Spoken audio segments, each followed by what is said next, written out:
Labas rytas. Nu ką, daiktai sudėti jau, dviratukas ruošiasi antrai dienos kelionei. Įsimaudyta, ežere pavalgyta ir ką, trauksime į antrą dieną. Oras geras, nors ryte apie 5 ryto girdėjau, kaip lyjo, tikiuosi nelis. Tai keliaujam į antrą dieną.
Čepkelių raistas, vat, tokia va vieta, kai tu nori važiuoti prie pat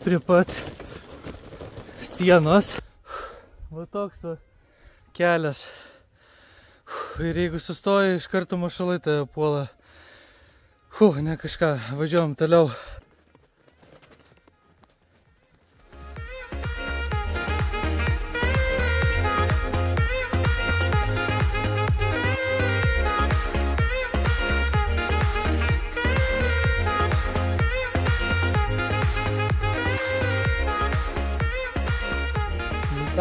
Kolegos, ir dienelė šiandien.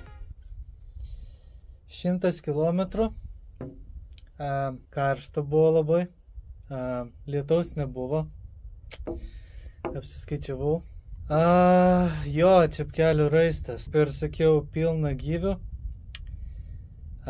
buvo vabzdžių visokiausių, ne šiaip saukanda, bet tu važiuoji ir non-stop.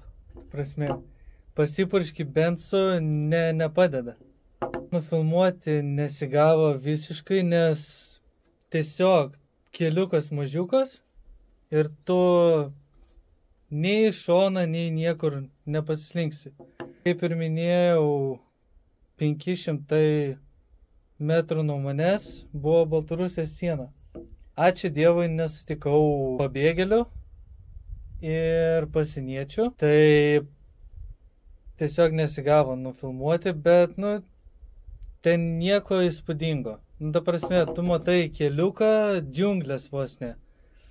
Ir jokių vaizdų gražių tu ten nepamatysi. Aišku, užfiksuoti kokį paukštį įspūdingą gal ir įdomu, bet čia reikia tam laiko, reikia maskuotės. Nu, aš to neturėjau. Tai kažkiek kadrų bus, bet tikrai nedaug. Tai pasiekiau nakvynės vietą ir šiandien dar liksiu be vakarienės. Tai va taip. Nu, nieko, atsargoje yra. Tai ką, jau 200 km plius minus įveikta yra, antra diena.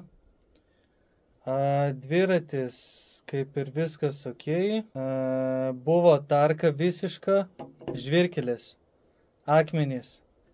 Ir tu važiuoji kaip ant adatų. Asfaltas yra viskas gerai, ramu, bet kaip yra žvyrkelis ir ne 200 metrų jisai tęsiasi, o kokius 10-15 kilometrų. Tai yra, siaubas tiesiog. Tai va, tašės atlaikė, dar pasižiūrėsiu, dar reikia nuimti jas. Bet tarškėjo kaip reikiant. Tak. Tai va taip, pasistatysiu palapinę, eisiu įsimaudyti ir ilsėsiuos. Kai vakar 117 nuvažiavau, tai šiandien 100 km atrodė kaip 2 kartus tokį patį atstumą važiuoti kaip vakar. Tai rytoj pro Druskininkus važiuosiu ir panašiai. Kol kas tada